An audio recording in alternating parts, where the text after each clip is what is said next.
Olá, boa noite, sejam todos muito bem-vindos a mais uma live da Escola Eco Prime. Estaremos conversando hoje sobre planejamento familiar. Será que é certo fazer planejamento familiar? Como é que isso pode afetar a família cristã, né? A vida da família cristã? E é sobre esse assunto que estaremos conversando hoje, sobre planejamento familiar com Simone Quaresma. Deixa eu abrir aqui para que a gente possa conversar sobre esse assunto. Carolina, seja bem-vinda. Boa noite, Ive. Boa noite. Kedma, seja bem-vinda. Emanuele, sejam todos muito bem-vindos. Rosenberg. Estamos conversando hoje sobre planejamento familiar. Será que isso é certo? Se é errado? Você sabe o que é planejamento familiar? É quando são medidas que se adotam para se prevenir filhos, né? Para se pensar em quantos filhos queremos ter e para se prevenir gravidez. E olá, boa noite, Carolina. E até que ponto isso é certo e como é que isso afeta as famílias cristãs, né? Como é que nós devemos fazer esse planejamento familiar à luz da palavra de Deus? Olá, Renata. Vou aqui receber Simone, que já tá por aqui.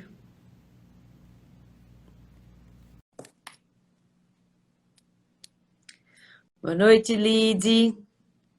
Boa noite, Léo. Oi, Oi, Simone. querida! Tudo bom? Tudo jóia? Que coisa boa te encontrar por aqui, né? Não é?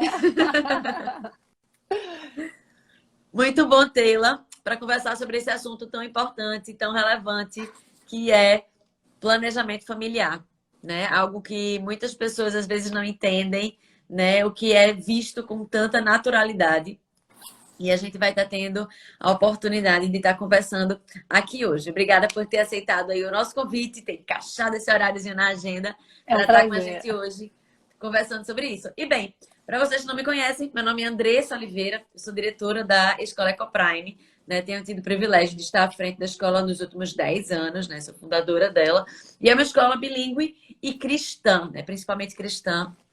Temos buscado aí nos últimos anos, principalmente, entender o nosso chamado, entender a nossa missão de acompanhar as famílias na formação dos seus filhos, né? Entendendo que o chamado da família se estende à escola, quando a família escolhe a escola, né, como parceira dentro desse processo de formação. Então, assim como a família é chamada a criar filhos para Deus, nós entendemos que somos parceiros das famílias nesse processo de criação de filhos para Deus. E estamos recebendo a nossa querida Simone, né? Simone, fala aí um pouquinho do trabalho que tu tens feito, né? Do teu curso, né? De Criando Filhos para Deus. Fala aí um pouquinho pra gente. Então, Andressa, você está me ouvindo bem? Tô te ouvindo bem. Você tá me ouvindo Beleza. bem? Tô ouvindo. Bom, então, eu sou Simone, sou casada com um pastor presbiteriano, pastor Hebe Quaresma. Somos casados há quase 32 anos. Temos aí filhos, netos, noras, genros. E bênção. Uma turma crescente.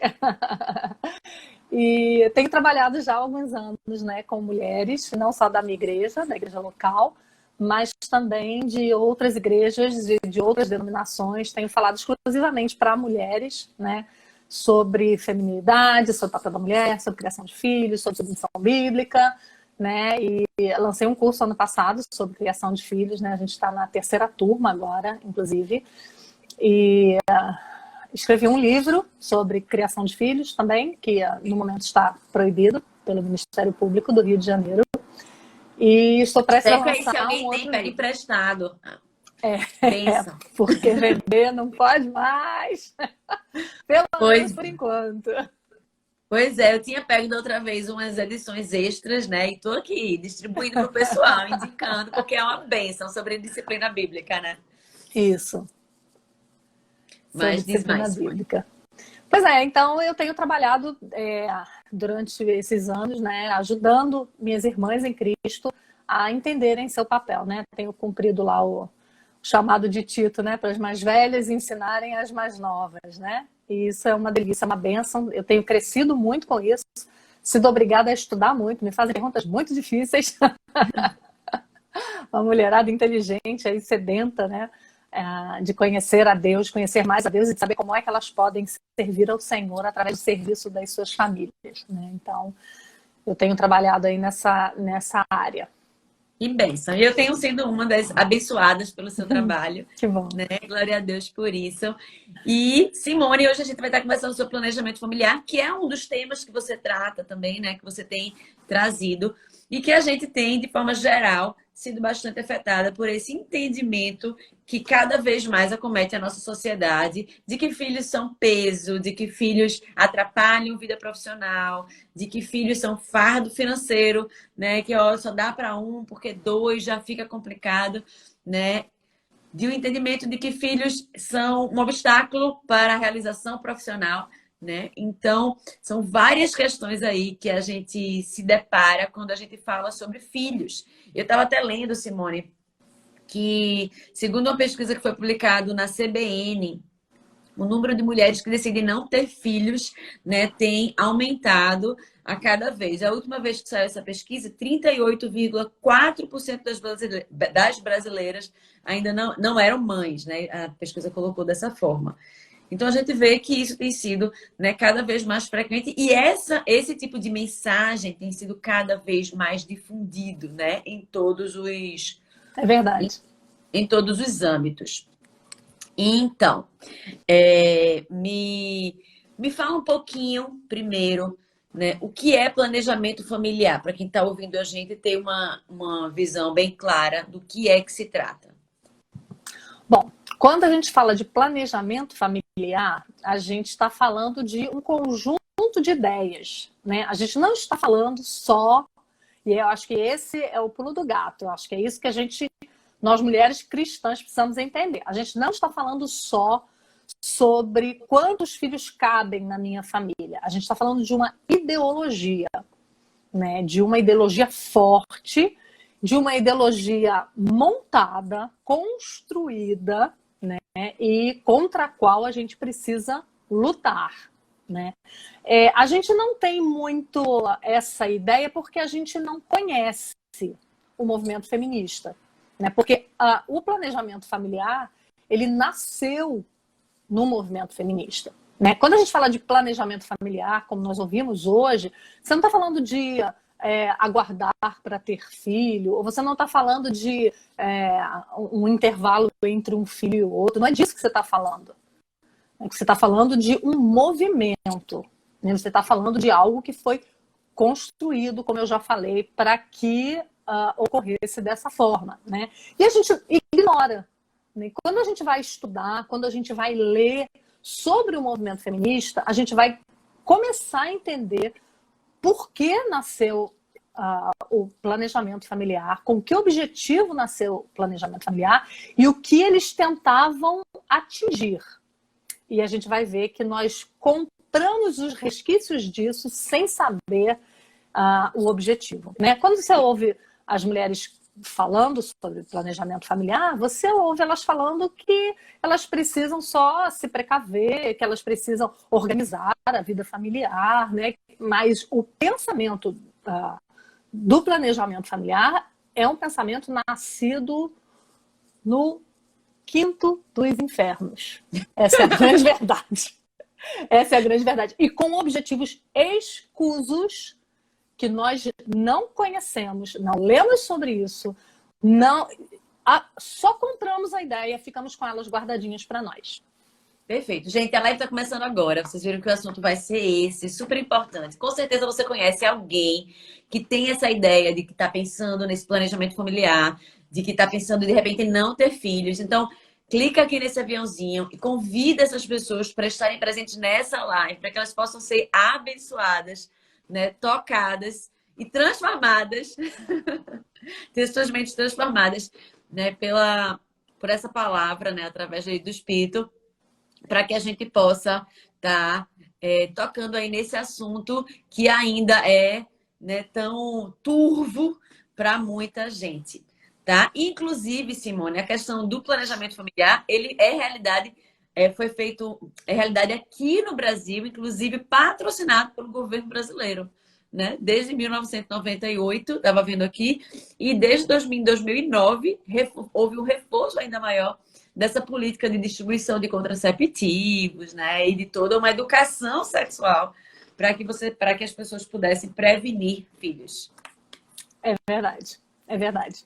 E quando você vai para como começou e por que começou, uma coisa que eu fiquei muito assustada quando eu descobri, que eu não sabia, é que o planejamento familiar na cabeça de quem engendrou era nada mais, nada menos do que uma maneira fácil de você ter uma vida promíscua sem ter filhos. Simples assim. E um segundo objetivo era você poder se ver livre das peias da família e da casa. Né? A ideia do casamento, né? A ideia de feministas como a Margaret Sanger, como a Simone de Beauvoir, como Betty Friedan, né? A ideia delas é que o casamento, Betty Friedan chegava a dizer que a mulher que fica em casa, ela está como num campo de concentração. Olha a ideia. Né? Então, o certo seria você se libertar dessas peias familiares. E como é que você pode se libertar dessas peias familiares se você tem filhos? Então, filhos se tornam um empecilho para que você possa viver a sua vida. Né? A Margaret Sanger, que é uma feminista de primeira onda e de segunda onda, né? Ela começou lá bem tímida na primeira onda e na segunda ela chegou, né, para arrasar. Você está falando de que ano, Simone? Anos a 40? gente está falando... Segunda onda, não. Segunda onda, anos 60. Né? E aí, nessa fase, a Margaret Sanger começou com pílula anticoncepcional. Foi ela, na clínica dela, que se chama Planned Parenthood, que é a maior clínica de aborto, né, dos Estados Unidos, que está do mundo, né, a maior rede de clínicas de aborto. Foi Margaret Sanger que começou ali, dizendo que as mulheres precisavam se precaver, que as mulheres precisavam da pílula anticoncepcional para serem livres. E aí, quando você vai olhar a vida da Margaret Sanger, ela é uma mulher que era promíscua, né? Era uma mulher que abandonou o marido e os filhos, largou para lá e viveu pulando de amante em amante até se casar com um homem muito rico que resolveu patrocinar as ideias loucas dela lá na clínica dela, né? Então, quando você olha para isso, a gente se assusta. Eu queria ler para você um trechinho do livro da Ana Caroline Campagnolo, que se chama Feminismo, Perversão e Subversão, né? E ela vai contar essa história, né? E ela fala um pouquinho sobre como que a ideia das feministas não era só incutir na cabeça das mulheres que filho era uma coisa ruim e daí se elas engravidassem fora de hora, elas precisavam abortar. Ou que elas deviam tomar pílulas anticoncepcionais para que elas não tivessem filhos. É pior do que isso. Elas deveriam ensinar as mulheres a odiar a maternidade, porque só assim elas não correriam o risco de ser mães. Né? Essa é a ideia delas. A Ana Caroline, no livro dela, ela diz assim: a primeira grande estratégia das feministas foi a contracepção e o aborto. Né? Então, primeiro você previne. Se você não conseguir prevenir, você previne de uma forma mais radical, digamos assim, que é o aborto. E a segunda estratégia é usar um discurso que destrói. A feminista francesa Elisabeth Badinter, de 1944, escreveu um livro inteiro sobre o mito do amor materno.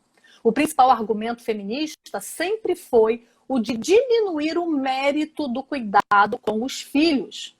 Uma campanha propagava que as mulheres eram capazes e deveriam desejar uma ocupação profissional mais importante e mais nobre. Olha o discurso aí, como o discurso vai moldando, né? As feministas sabem, como todas as mulheres, que a reprodução quase sempre depende do consentimento das esposas, que em todas as épocas descobriram meios de evitá-la ou retardá-la. Exatamente por isso, convencer as mulheres a não terem filhos é quase tão importante para o feminismo quanto legalizar o aborto. A retórica também é uma arma, não só o espéculo e a pinça. Olha que loucura, né? Então, não só elas te dão a possibilidade de você evitar esse mal, que é ter filhos, né? De um meio, de uma maneira mais singela e simples, até uma maneira mais cruel, mas que é colocada como necessária, né? Mas não é só isso. Eles precisavam nos convencer de que a maternidade era ruim. E aí a Ana Caroline Campagnolo também cita um escritor e sociólogo chamado Kingsley Davis, que em seu livro sobre políticas populacionais deixa muito claro que disponibilizar os métodos contraceptivos e abortivos não basta. É necessário, diz ele, mudar o padrão, o comportamento normatizado e o tecido social. É preciso fazer propaganda da antimaternidade. E o feminismo cumpriu perfeitamente esta missão. E nós hoje estamos colhendo esses frutos, né? Os frutos do discurso construído contra a maternidade, um discurso anti-maternidade, né? Isso, Andresa, é muito fácil da gente ver, né? Basta você chegar num lugar com uma penca de criança, né? Não tem mais aquilo que você tinha antigamente, que as pessoas diziam: olha, quantos filhos, que lindo. As pessoas perguntam logo: são todos seus? Você é louca? Você deve experimentar isso, né? Você tem 4? Você deve experimentar isso, né? Então, as pessoas se assustam, né? Algumas amigas minhas, elas têm dificuldade de contar às próprias mães que estão grávidas.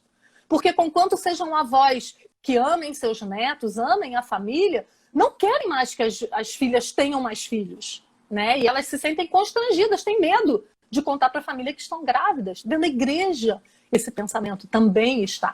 E a gente não pensa sobre isso, a gente não fala sobre isso, a gente simplesmente vai na onda, né? Eu estava falando, eu estava pensando exatamente isso, né? Assim, porque isso toma um mundo, né? Mas entra dentro da igreja, né? E eu conheço pessoas dentro da igreja, mulheres que conhecem a palavra, que dizem: não quero ter filhos, né? E isso choca, porque quando você vê, e a gente vai conversar sobre isso, eu queria que a gente trouxesse a base bíblica disso, mas quando você começa a ler, você vê algumas verdades que te levam a entender de forma clara o que a Bíblia fala sobre filhos, né? E sobre filhos na família. Mas me fala aí, né? A gente está falando aí sobre as bases do feminismo, de como todo esse... E o feminismo, quando a gente fala em feminismo, né? Tem algumas feministas, e o feminismo ele não começou de uma forma, né, pesada. Inclusive, o feminismo ele começou lutando pelos direitos da mulher, no sentido de, né, de votar e de coisas dessa natureza, e aos pouquinhos foi entrando, né, dentro dessa perspectiva aí de uma forma mais, como é que eu digo, agressiva. Isso. Mostraram as caras, na verdade, né? Mas começou ali, tranquilinho, né? E aí a gente tem aí esse feminismo mais agressivo que tem afetado, né, as famílias, tem afetado o nosso entendimento de casamento como mulher, né? Hoje em dia você fala de submissão, é quase, né? As pessoas têm logo um calafrio, né? Como sendo algo tão danoso, e que são fruto desse entendimento feminista de que a mulher cada vez mais é mais poderosa, empoderada, né? E a gente vê isso nos filmes, né? Cada vez mais as mulheres como heroínas e os homens como ali, né, em segundo plano, como aquele... e tipo assim, meio bobões, assim, né? Meio irresponsáveis, né? E a mulher como aquela que toma frente, que lidera, que faz e que vence, né? Sim. E todo esse perfil. E aí, isso afeta, né? Isso vem trazer essa perspectiva da questão dos filhos, né? E são muitos os motivos, né, Simone, pelos quais as pessoas dizem que não querem ter filhos. Tem gente que fala sobre a questão financeira. Veja, seria imprudente eu ter filhos, porque eu não tenho condição financeira de ter mais filhos. Ter filhos é muito caro, né? E, poxa, mas é errado eu querer me realizar profissionalmente, né? E veja, eu não tenho como me realizar profissionalmente, não tenho como ter sucesso se eu tiver muitos filhos. Como é que eu vou dar conta de tudo? Eu vou ser responsável, porque eu não vou ser uma boa mãe, né? Eu não vou ter tempo para ser. Ou então, aquela que diz assim: olha, eu quero dar atenção ao meu filho, eu quero dar qualidade de vida para ele. Eu não tenho condição de dar qualidade de vida para o meu filho se eu tiver muitos filhos, né? Porque aí a gente vai dividir. E aí, o que é que a gente faz? Como dizia minha avó, desculpa de aleijada é muleta. Ditado bem politicamente errado, né? Hoje em dia, você não pode falar um negócio desse, né? Mas é isso aí, né? A gente arruma desculpa para o que a gente quiser, né? A gente arruma desculpa para o que você quiser. E todos esses motivos que você falou aí são nada mais, nada menos do que desculpas esfarrapadas, né? Eu acho que por isso que a gente precisa tanto e tão desesperadamente conhecer a palavra de Deus, né? Porque quando a gente conhece a palavra de Deus, a gente vai ser capaz de direcionar aquilo que a gente escolhe por princípios santos, né? Por princípios piedosos. Você vê, se você entende que Deus nos chamou, né? Nos mandou crescer e multiplicar, se você entende que a geração de filhos foi a maneira pela qual Deus escolheu para que a igreja crescesse, para que o mediador viesse ao mundo, né, para que Cristo viesse a salvar a sua igreja.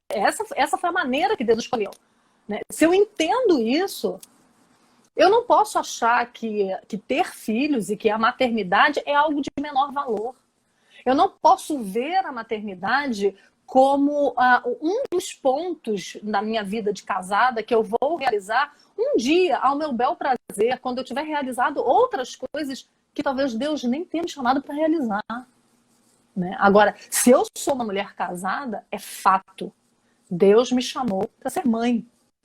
Isso é fato. Eu posso, inclusive, não poder ter filhos naturais, mas eu continuo sendo chamada a ser mãe, ou de filhos adotados, ou continuo sendo chamada a exercer a minha maternidade de tantas outras maneiras, né, com mulheres que nunca tiveram filho, mas exerceram a sua maternidade no seio da igreja, com as filhas dos seus irmãos em Cristo, com os filhos dos seus irmãos mesmo de sangue, né? Então, a maternidade é um chamado para a mulher. Então, é muito fácil para quem quer arrumar desculpas, né, colocar isso que Deus falou a respeito da maternidade, aquilo que Deus acha da maternidade, aquilo que Deus pensa sobre ter filhos em segundo plano, né? E aí colocar coisas outras, né? E agora é engraçado que sempre os motivos são terrenos.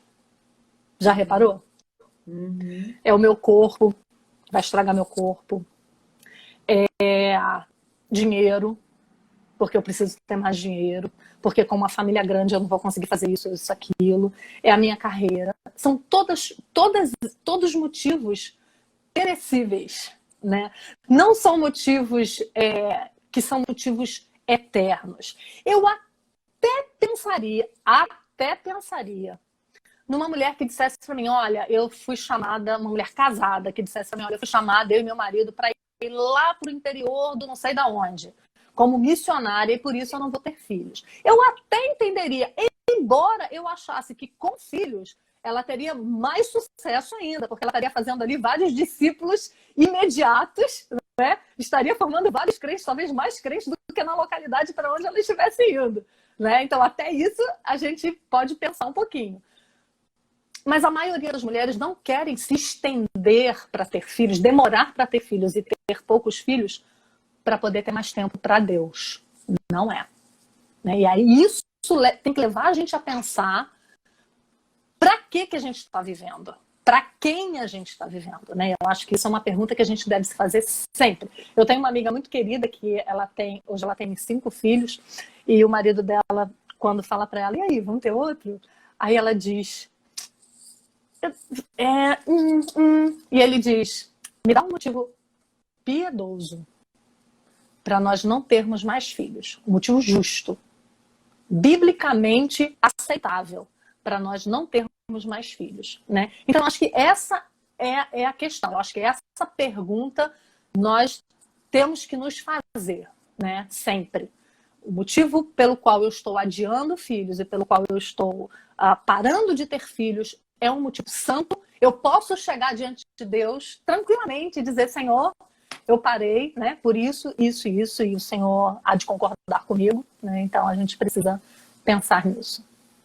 Simone, queria que a gente voltasse um pouquinho para que você a gente trouxesse as bases bíblicas pelas quais nós devemos ter filhos, né? E talvez ter muitos filhos, porque você colocou aí a questão do nosso chamado para sermos mães. E eu queria trazer também a perspectiva de sermos mães demais, porque aí a pessoa vai dizer assim, não, eu sou mãe de um, né?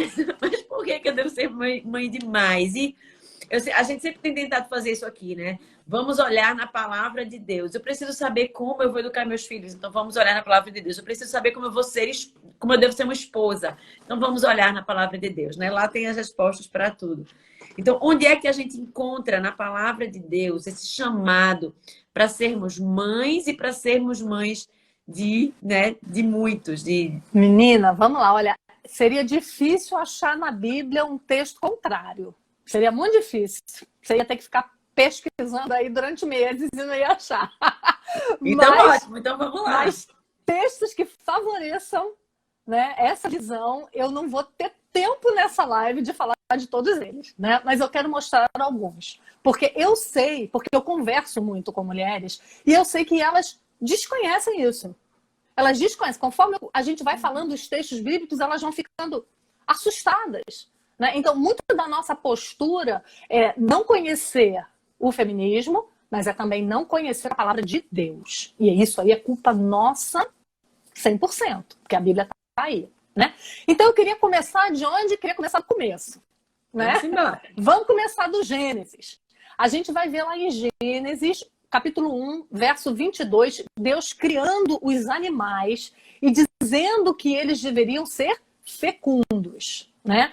Aí, se você vai lá para o finalzinho do verso, olha que coisa interessante que Deus vai dizer, depois ele vai dizer isso a respeito dos homens também. Olha que interessante. E Deus os abençoou, dizendo, sede fecundos, multiplicai-vos, enchei a terra, as águas dos mares na terra, e na terra se multipliquem as aves. Falando para os animais, né? Sejam fecundos. Deus os abençoou e disse, sede fecundos. Olha aí, fecundidade como bênção, né? E aí, se você vai mais para frente um pouquinho, Gênesis 1, 27 e 28, aí a criação do homem, né? Criou Deus, pôs o homem à sua imagem, a imagem de Deus o criou, homem e mulher os criou. Outro ponto interessante, né? Criados à imagem de Deus. Então, quando temos filhos, nós estamos gerando seres que são a imagem de Deus. Isso é importante. E aí o texto continua. Homem e mulher os criou. E aí é repetido o que é falado lá em cima sobre os animais. E Deus os abençoou e disse, sede fecundos, multiplicai-vos, enchei a terra, sujeitai-a, dominai-a sobre os peixes do mar, sobre as aves dos céus, né? Então, a mesma ordem que é dada aos animais é dada aos homens, né? Tem um puritano chamado Matthew Henry, que ele comenta esse texto dizendo assim, a fertilidade é o efeito da bênção de Deus e deve ser atribuída a ele. Então, feminismo cai por terra aí, né? Meu corpo, minhas regras, né? Morreu aí, né? A fertilidade é atribuída a Deus, é Deus quem dá. E aí ele diz, a multiplicação dos peixes e das aves de ano a ano ainda é fruto dessa bênção, né? Deus não deu corda no reloginho e foi-se embora e deixou tudo funcionando, não. Ele cuida particularmente das crias dos animais até hoje, né? Bem, vamos dar a Deus a glória que lhe é devida na continuidade dessas criaturas até hoje. Mas, diferente de todas as obras da criação, o homem ocupou um lugar especial como coroa da criação. Agora, olha que lindo que Matthew Henry fala. Nos outros atos da criação, as palavras usadas eram haja, produza. Mas agora, a palavra de ordem se transforma em palavra de conselho. Façamos o homem por causa de quem todas as coisas foram feitas. Essa é uma obra que devemos tomar em nossas próprias mãos. No início, o Senhor fala como alguém que tem autoridade. Neste ponto, ele fala como alguém que tem afeição. Porque as suas delícias estavam com os filhos dos homens, conforme diz Provérbios 8:31. Tudo indica, diz Matthew Henry, que esta era a obra que ele mais almejava. Era como se o Senhor houvesse dito, tendo finalmente estabelecido as preliminares, vamos agora nos ocupar com o fundamental. Façamos o homem, né? Então, que coisa linda! E aí você pensa, bom, ali estava aquele conselho divino, né? Deus Pai, Deus Filho, Deus Espírito Santo, tratando sobre essa questão, e é nos dada a possibilidade de continuar com essa obra, né? É nos dada a bênção, é nos concedida a bênção de continuarmos. Quer dizer, isso é lindo demais, né? Um reformador chamado Johannes Brahms, ele diz assim, quando Deus diz façamos o homem, nosso entendimento deve ser que o Pai está falando ao Filho e ao Espírito Santo. Jamais se convocou um Senado mais santo e um concílio mais sagrado. Na Assembleia entre Pai, Filho e Espírito Santo, decidiu-se e ordenou-se que a humanidade seria criada à imagem e semelhança de Deus e que outros seres humanos partilhariam da bem-aventurança divinal e dominariam sobre todas as demais criaturas da Terra. É isso que está em jogo. Quando você está falando em ter filhos, você está falando de dominar a Terra. Isso não foi só para o Gênesis, não. Isso continua, né? De cuidar da Terra. Foi esta, então, digamos assim, a decisão final desse concílio divino e celestial, né? Então, daí a gente pode ver como nós pecamos contra o Senhor quando nós dizemos, sim, ok, vocês se reuniram aí para resolver isso, né? Não, tô afim, não, obrigada. Né? Isso aí é problema meu, né? Isso aí sou eu que escolho, isso aí sou eu que decido, né? E aí você vai para outros textos bíblicos, você vai conseguir enxergar como que durante vários textos bíblicos nós vamos ver a palavra de Deus falando que filhos é um sinal da bênção de Deus. Deus visita uma família. Deus olha para uma família e diz, lembra que eu falei lá em cima? Né? A nossa fertilidade pertence ao Senhor. Ele continua agindo, ele continua sendo dono disso. Né? Então, ele visita uma família. Né? Ele presenteia, ele dá como herança filhos a uma família. Eu queria ler alguns textos bíblicos com vocês que falam isso. Oi. Isso era muito a gente vê isso muito marcante no Antigo Testamento, né? Em muitas histórias, né? Como a mulher, como esse entendimento era muito forte no meio do povo, como eles entendiam que ter filhos era a bênção do Senhor, né? E como ter filhos era, né, era uma maldição, era algo que, né, como se Deus não tivesse me olhado, né, me atendido ou me abençoado, né? Eles tinham essa ideia muito clara. A gente perdeu isso, né? Justamente um dos motivos é o feminismo, né? Meu corpo, minhas regras, né? Sou eu que mando em mim, né? Eu é que devo definir isso. E a visão do casamento, né? Totalmente deturpada. A visão totalmente deturpada, né? Aí eu queria ler para vocês, por exemplo, lá em Gênesis 29:31, a história de Lia e de Raquel, né? O texto diz assim, vendo o Senhor que Lia era desprezada, fê-la fecunda, ao passo que Raquel era estéril. Olha, Deus fez com que ela fosse fecunda.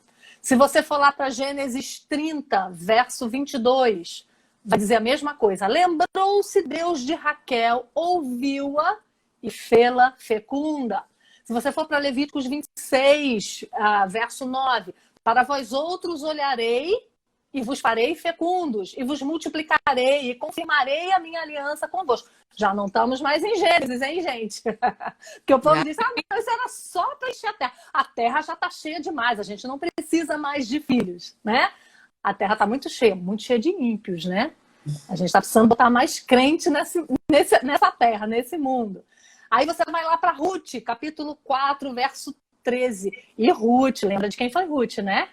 Ruth e Boaz, a voz do rei Davi, descendência do Messias, descendência de Cristo.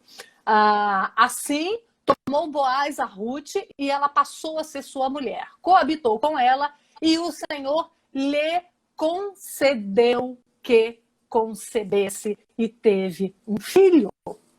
O Senhor concedeu. O Senhor permitiu que ela concebesse. Aí você vai para 1 Samuel, capítulo 1, 19 e 20. Vamos falar de Ana.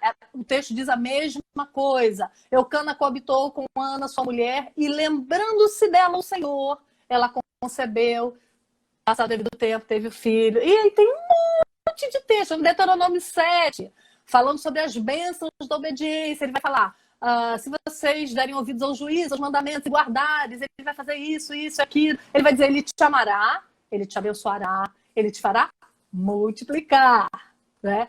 Sinal da bênção de Deus. Enfim, tem muito texto.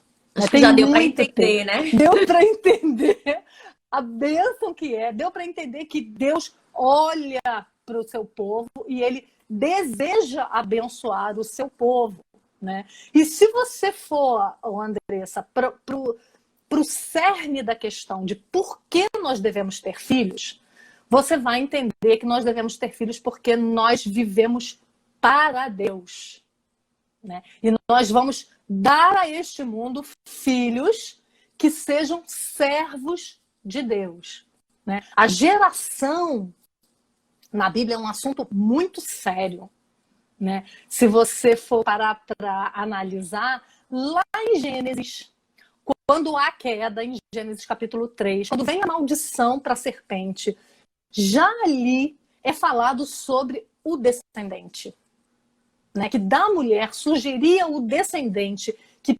pisaria a cabeça da serpente, que destruiria o pecado, né? Então isso é uma coisa incrível, porque é através da descendência que veio o Messias, né? E vamos falar de geração.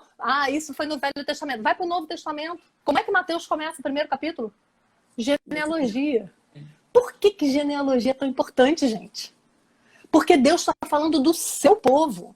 A gente está falando do crescimento orgânico da igreja, né? A gente está falando de crentes gerando crentes. Não porque quando um filho nasce de crente, ele vai ser automaticamente crente, né? Porque a gente não está falando, isso é um ponto importante, da maternidade pela maternidade, né? Não é ter filho e largar por aí. Tem muita gente que fala assim, prefiro ter um só do que ter um monte e largar por aí.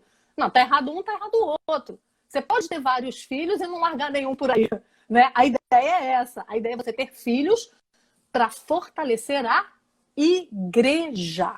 É isso que a gente precisa entender. Quando a gente fala na mão na aljava, né? Exatamente. Na aljava do guerreiro, né? Para serem lançadas, né? Como fala o Salmo 127 e o Salmo 128, que também falam disso, né? Da mulher ali ao redor da mesa, né? Com os seus filhos, com os frutos, né? Daquele casamento. Então, quando a gente olha isso e a gente vê, quando a gente pega textos falando sobre as gerações, a importância das gerações, também é um negócio estarrecedor. A quantidade de texto que fala sobre essa questão de geração em geração, sobre que o evangelho, as maravilhas de Deus são passadas de uma geração para outra e assim a igreja avança. Se a gente parasse para... Eu tenho feito isso na minha Bíblia, né? E minha Bíblia está ficando toda rabiscada. Toda vez que eu vejo algum texto falando para vocês, para os seus filhos, de geração em geração, para a próxima geração, toda vez eu rabisco. A minha Bíblia está ficando toda rabiscada. Presta atenção. Olha o que Deus está falando ao longo da história da redenção e você vai ver isso. Eu vou ler só alguns para você ter uma ideia, né? Eu vou ler só alguns para você ter uma noção. Vamos lá. Deuteronômio 6, 1 e 2. Estes, pois, são os mandamentos, estatutos e juízos que mandou o Senhor teu Deus se te ensinasse para que se cumprisse na terra que passas a possuir, para que temas ao Senhor teu Deus e guardes os seus estatutos e mandamentos que eu te ordeno. Tu, teu filho e o filho de teu filho, todos os dias de tua vida, e que seus dias sejam prolongados. Não é só você e seu filho, é você, seu filho e os filhos de seu filho.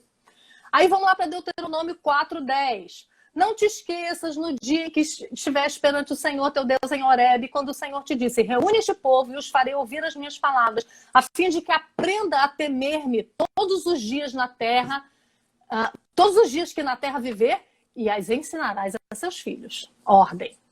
Salmo 145, verso 4. Uma geração louvará outra geração as tuas obras e anunciará os teus poderosos feitos. Uma geração vai anunciar para outra. Pais que ensinaram aos seus filhos. O evangelho continua. Salmo 145, 11 a 13. Falarão da glória do teu reino, confessarão o teu poder, para que aos filhos dos homens se façam notórios os teus poderosos feitos e a glória da majestade do teu reino. O teu reino é de todos os séculos. e o teu domínio subsiste por todas as gerações. Salmo 146:10. O Senhor reina para sempre. O teu Deus, ó Sião, reina de geração em geração. Aleluia. Agora, de geração em geração, geração espontânea? Não, gente. Geração ensinada, geração criada, geração forjada à imagem de Cristo. Joel 1:3. Narrai isso a vossos filhos e a vossos filhos e vossas filhas, e os seus filhos os façam a seus filhos, e aos filhos destes, e a outra geração. Aí está falando aí de 5 gerações, né? Joel capítulo 1:3. Salmo 79:13. Quanto a nós, o teu povo e ovelha do teu pasto, para sempre te daremos graças. De geração em geração proclamaremos os teus louvores. E aí tem uma infinidade de outros textos nos ensinando que o evangelho cresce quando nós temos filhos, e quanto mais filhos nós temos, mais o mundo vai sendo salgado. E é exatamente isso que o diabo não quer, né? Você vê que sempre na história da redenção houve momentos em que o diabo desferiu golpes violentos contra a geração de filhos, né? Você vê lá quando estava para nascer o libertador do povo do Egito, Moisés, o que houve? Matança. Quando estava para vir o Redentor, Cristo, o que houve? Matança. O que está havendo hoje no nosso meio? Matança. Não é só por meio do aborto, não. Não é só por meio do aborto, não. Né? É por meio de dizermos não aos filhos. É por meio de dizermos que filhos atrapalham e que filhos são indesejados, que filhos não são bem-vindos. Perfeito. Simone, algumas pessoas fizeram algumas perguntas. Eu queria bater em algumas delas, né? São muitas dezenas de anos, né, de lavagem cerebral, de muitas mentiras. E aí eu queria ir em alguns pontos aqui para a gente poder tratar alguns pontos. Primeiro, Miriam perguntou assim: existe algum motivo piedoso para se não ter filhos? Acho que sim. Acho que sim. Existem alguns motivos, né? Às vezes você está vivendo num casamento que está desesperador. Você está casada com um homem que ele tem outra mulher, ele está querendo ir embora de casa, né? Você está com seu casamento. Tô falando de problema não, tá, gente? Problema todo mundo tem. Né? Por favor, né? Por favor, né? Tô falando de você tá prestes a se divorciar. Óbvio que você vai, né, ficar preocupada numa situação dessa, né? Eu acho que essa é uma situação que você deve pensar 2 vezes, né? Se você tem um problema de saúde real, né? Porque eu já ouvi mulheres falando pra mim: ai, eu não posso engravidar mais, menina, eu fico muito enjoada na gravidez. Eu tenho muita dor de cabeça, menina, né? Então, se você tem um problema real, eu acho que vale a pena você ouvir um outro especialista, né? Vale a pena você descobrir se... Porque, olha, é tão incrível, né? A gente está numa sociedade tão anti-filhos, tão anticristã, que os médicos, inclusive os médicos, eles estão prontos a qualquer momento para dizer para você: é melhor parar, melhor não ter mais, é melhor ligar, né? Mesmo que o seu problema nem seja tão grande assim, né? Então eu acho que a gente precisa averiguar. Então eu acho que esse pode ser que tenha me falhado mais algum, mas todos os outros são conciliáveis, eu penso. Todos os outros, né? Simone, eu tive minha terceira filha e eu ficava brincando, né? Contando pro pessoal, porque fez o meu parto, o marido e a esposa. E o médico, ele insistiu tanto para eu ligar, tanto que eu fiquei assim: meu Deus, ele tá achando que ele vai ser pai do quarto. Não é possível. Porque foi tanta insistência, eu fiquei tão impressionada, assim. Hoje em dia até existe uma lei, né, que essa decisão não pode ser tomada mais no momento do parto. Mas assim, foi tanta insistência, e é exatamente isso, né? Fruto desse entendimento de que 3 filhos já tá bom, para que você quer dar mais? Você já tem 3. Sim. Mas, né, essa insistência muito, muito grande. A gente teve aqui Vasco Augusto. Há uma deficiência grave quanto à cosmovisão cristã. As nossas crenças não estão definindo a prática de vida nas mais diversas áreas. Lamentável. Verdade. É isso mesmo. Aí o pessoal falando que ouviu aquele. Ué, é tudo seu?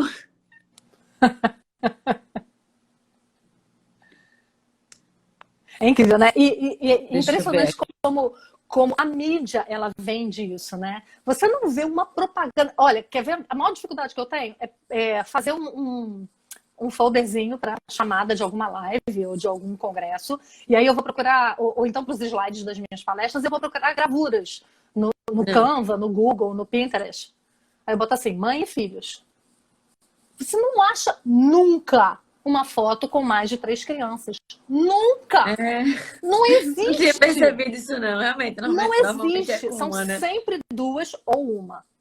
Né? Sempre, sempre, sempre, sempre. Não, nós não temos essa cultura. Né? Chega a ser. Eu recebi aqui em casa uma vez a Lia e Pastor Doug, e a gente andava na rua, eles eram atração turística.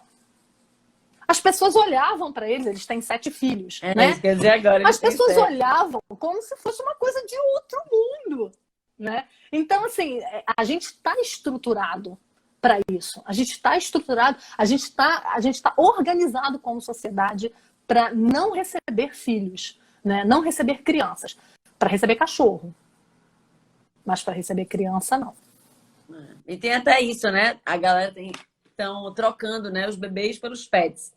Né? Tem até alguém que colocou aí assim, eu sou mãe de pet. Eu tô tudo tá tudo bem, eu sou mãe de pet, tipo, já consegui me realizar, né, como mãe. Misericórdia. Oh, Difícil.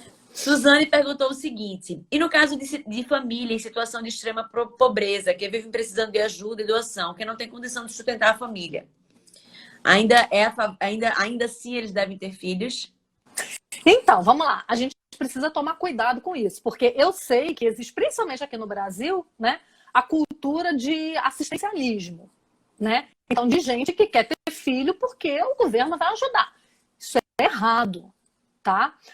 João Calvino, ele diz que quando a bênção de Deus em ter filhos vem para um homem, isso vai fazer com que ele corra para o trabalho.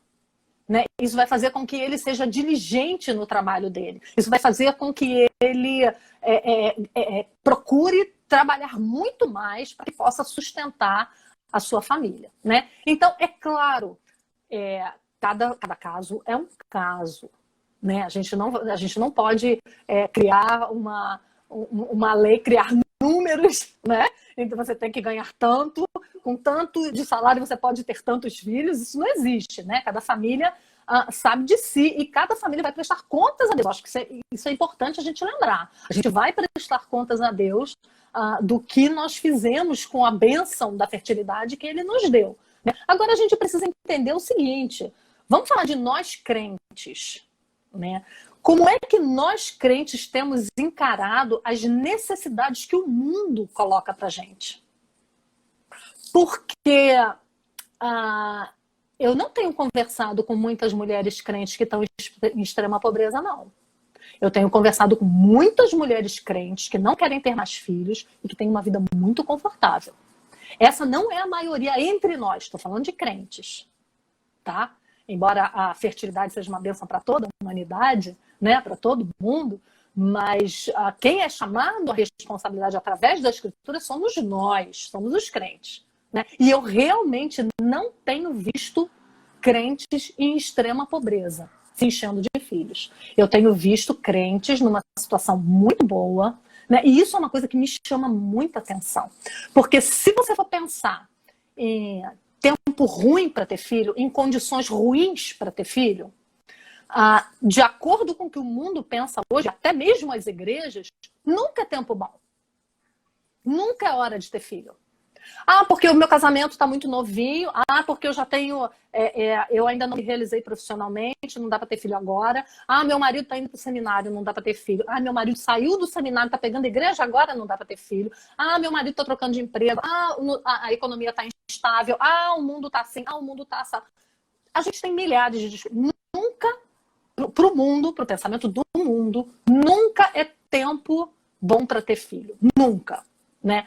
E aí eu me lembro do livro de Êxodo, lá no capítulo 1, quando vai contar, né? Gênesis termina com José morrendo, e aí vai contar que entra um novo faraó, E esse novo faraó oprime ainda mais os hebreus, porque eles são muitos e ele fica com medo daquele povo se rebelar. E ele oprime aquele povo. E o texto bíblico diz, depois você lê lá, Êxodo capítulo 1, o texto diz assim, quanto mais os afligia, mais eles se multiplicavam. Então, não há tempo ruim para ter filho. Aí se você vai lá para o texto o texto que eu citei lá de Mateus, capítulo 1, falando sobre genealogia, né? Tem uma genealogia citada ali que eu achei sensacional. No capítulo 1, verso 11 de Mateus, que diz assim, Josias gerou Jeconias e a seus irmãos, está falando da genealogia de Cristo, tá? Até chegar a Cristo. Quer dizer, uma genealogia importantíssima. Sem essa genealogia, se falhasse ali, cadê o Salvador vindo ao mundo, né? E aí o texto diz assim, Josias gerou Jeconias e a seus irmãos no tempo do exílio na Babilônia. Gente, não pode existir um tempo pior para ter filho do que debaixo de escravidão. Então, se você vai falar, eu sou pobre, minha casa é pequena, meu carro não cabe todo mundo. Eu conversei com uma mulher uma vez que ela falou, não posso ter mais filho porque no meu carro não cabe. Minha gente, já ouviu falar em ônibus, já ouviu falar em perna, já ouviu falar em bicicleta, né? Uber. Então, assim, a nossa mente está muito, muito padronizada pelo mundo, né? E aí você vai para a Bíblia, você vai ver que eles pensavam diferente. Eles estavam no exílio, eles estavam debaixo de escravidão, apanhando para trabalhar. Apanhando dos feitores no Egito para trabalhar, né? E eles tinham filhos. Quanto mais eram apertados, mais se multiplicavam. E foi isso que fez com que o povo fosse liberto, né? Você vai para o mundo muçulmano, E o que eles que eles pensam, né? é assim que eles pensam. Nós vamos dominar o mundo. Como? Através de guerras? Não, a gente vai ter filhos. E a gente vai ensinar os nossos filhos a nossa religião. E aí nós, que somos os detentores da verdadeira religião, da religião revelada nas Escrituras, não queremos ter filhos. E quando queremos ter meio filho, porque um já é trabalho demais, e a gente não quer ensinar esse filho o evangelho. A gente quer jogar numa creche, a gente quer dar para babá cuidar, a gente quer dar para tia criar. Então, a gente está fazendo tudo errado.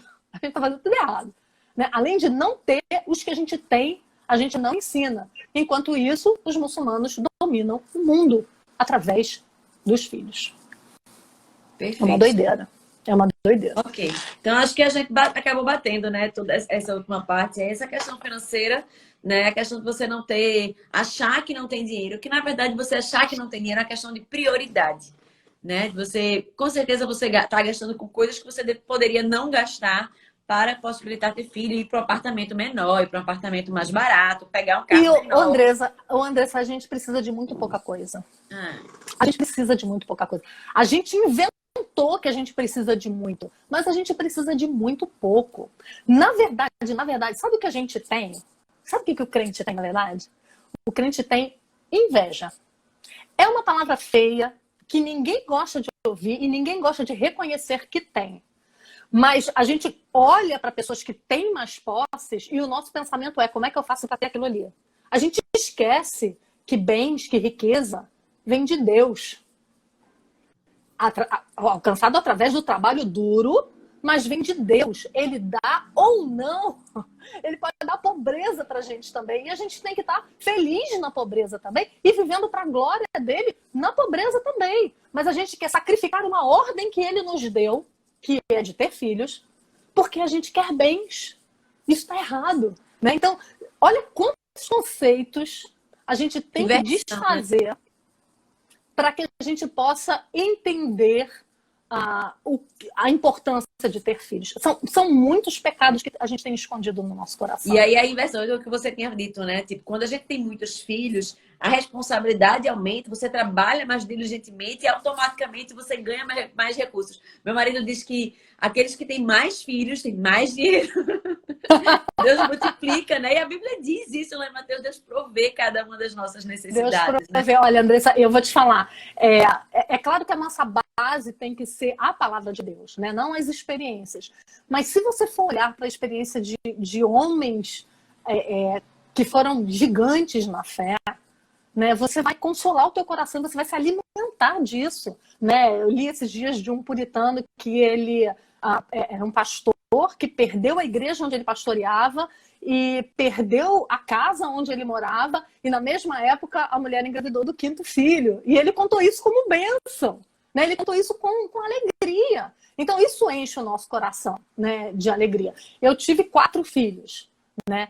Parei de ter filhos, né? Fiz uma ligadura de trompas aos 27 anos.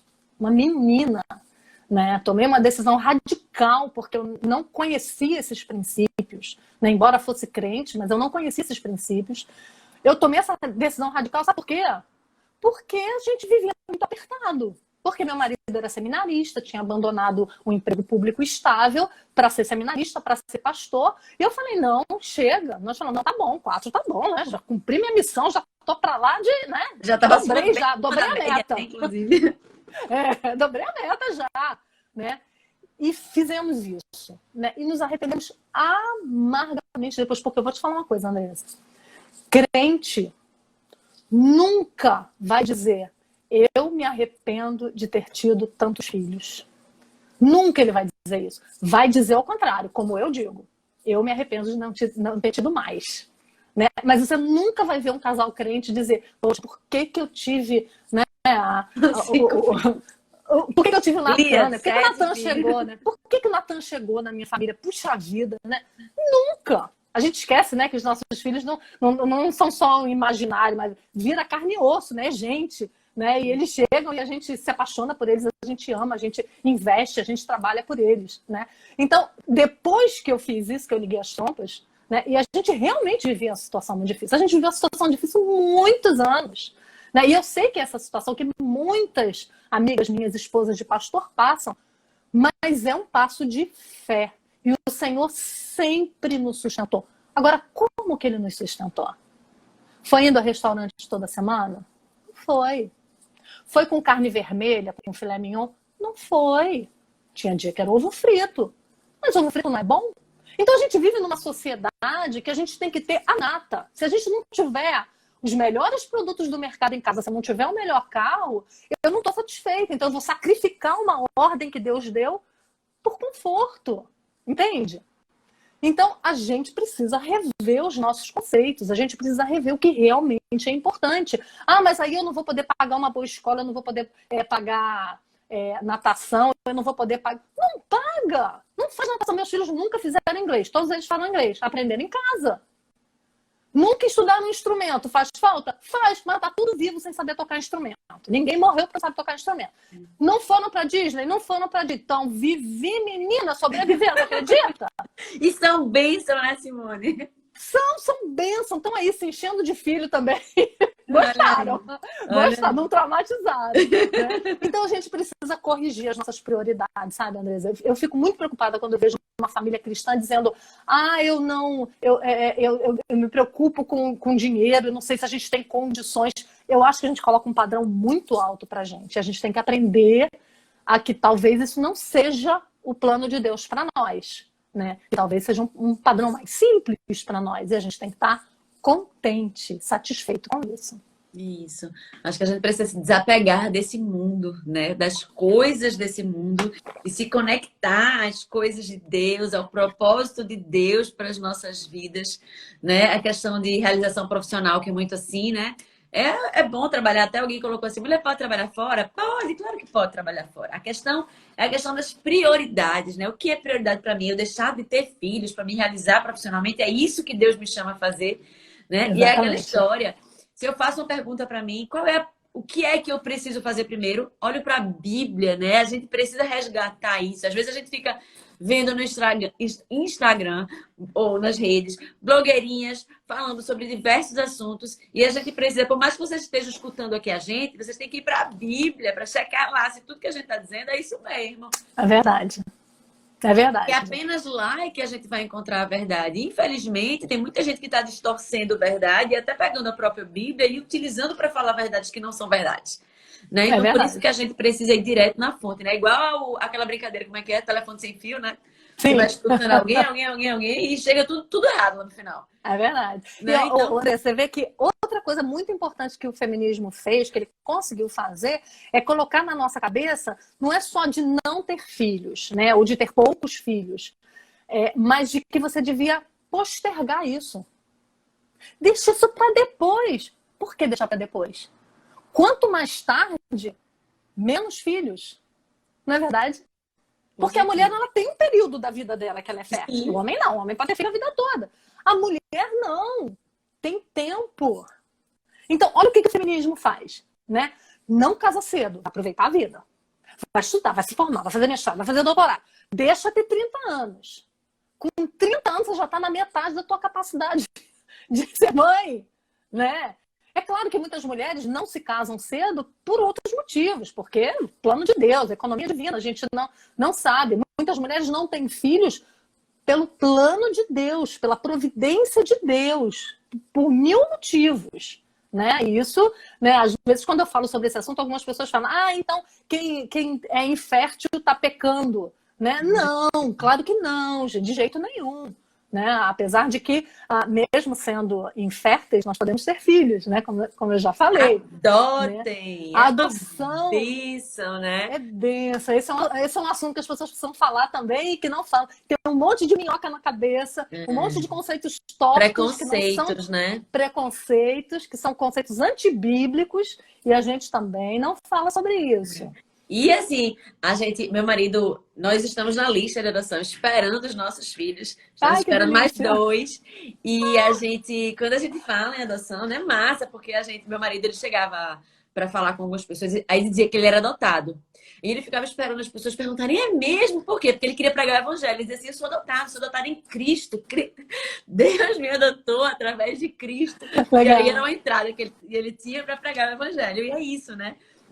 Quando a gente adota, a gente replica a adoção que É Deus fez verdade. conosco, né? É Através verdade, de é Cristo. verdade. Então é muito É massa e a verdade. gente precisa abrir a nossa cabeça para isso. Então, E mães, precisa pensar igual vocês estão pensando, né? Porque normalmente a adoção no meio dos cristãos é pensado como uma coisa para que se eu não engravidar. Então eu vou sim, tentando e eu não consegui, então eu vou adotar, né? Mas deve ser pensado por nós cristãos como uma forma de ter filhos. Né? É uma coisa muito interessante que eu entrei na fila de adoção uma época, né? Eu e o Areb tentamos algumas vezes, não conseguimos.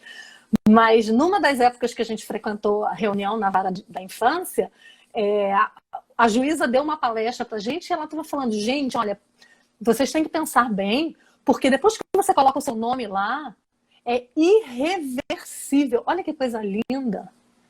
Irreversível. Aquele é seu filho e ponto. Seu nome está lá na certidão de nascimento daquela criança, né? Na hora me remeteu à nossa adoção em Cristo, como você falou. Né? Então, poder replicar isso é incrível, né? é bem. Você colocar mais flechinhas. Exatamente, exatamente. Simone, muito bom.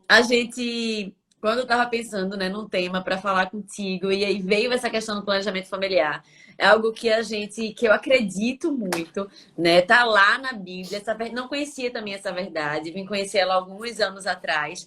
Né? E isso fez mudar até a nossa forma de ver a escola, né? A gente tem passado por esse processo de transformação bíblico.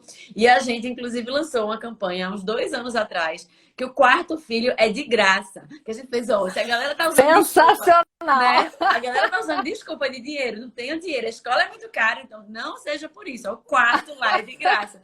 Inclusive, tem uma família lá que tem 4 filhos e aí matriculou o quarto agora. Legal. Então, de Muito graça. E é bom. uma campanha permanente e sempre. Então, vocês estão me ouvindo aí, vocês têm quarto, estão por aqui, por Camaragibe, Recife. Então, venham-se embora para cá. Mas é quarto de graça. Maravilha. E outra coisa que a gente estava conversando é que a gente precisa ter filhos, né? Algumas mulheres estavam aqui, bora ter filho, bora colocar filho nesse mundo. E algumas já estavam ali engajando, então, hashtag bora ter filho.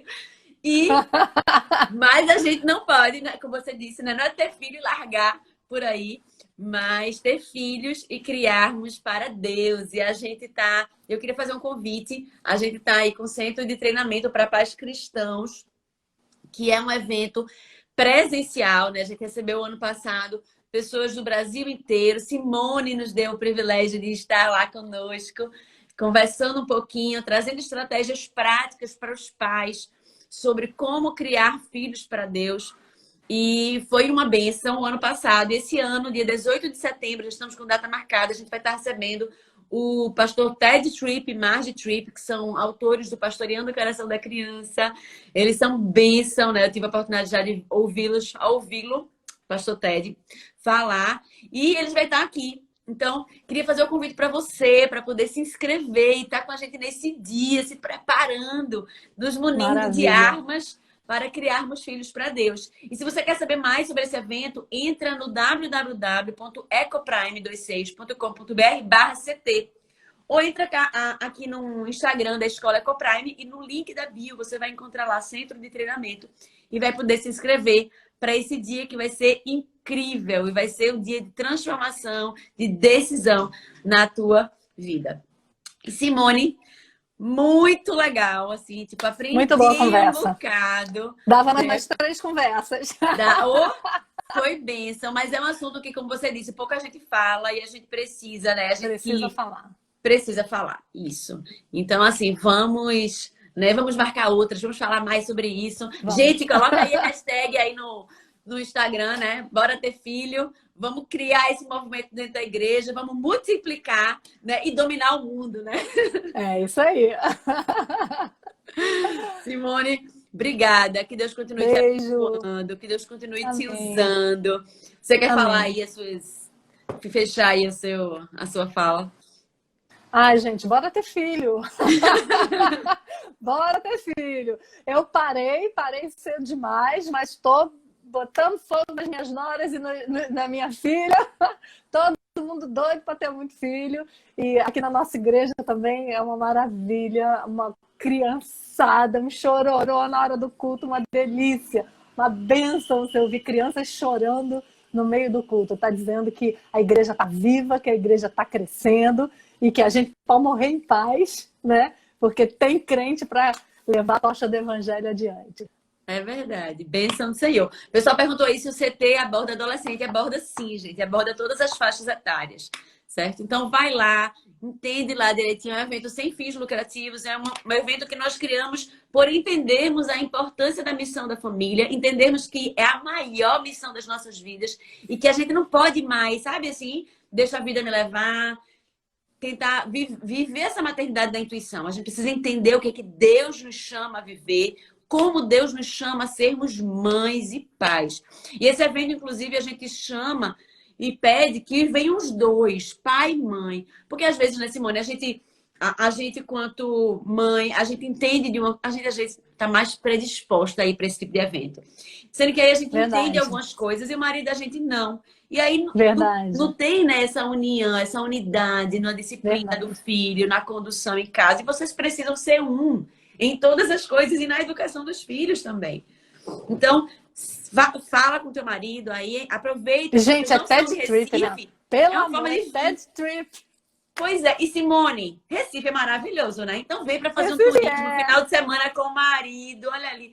Deixa os filhos, arranja uma amiga, a avó, deixa os maravilhosa. E vem-se embora fazer turismo em Recife, ouvir TED Trip, aprender, se munir de armas, estratégias práticas para voltar para casa. E, né, bora botar filho no mundo e criá-los para Deus. É isso aí. É isso aí. Deus abençoe vocês aí no trabalho maravilhoso de vocês. Ano passado eu pude conhecer a escola, né? Fiquei apaixonada. Coisa mais linda, tanto o projeto em si, como a escola mesmo, física, né? Coisa mais linda. Amei. Parabéns, Deus abençoe vocês aí nesse trabalho tão importante. Obrigada, Simone. Obrigada. Gente, beijo, a live fica gravada, tá? É só ir lá na Escola Ecoprime e aproveita e compartilha com outras pessoas que precisam ouvir isso aí que a gente falou hoje, tá? Tchau, tchau. Beijo. Gente. Tchau, boa noite.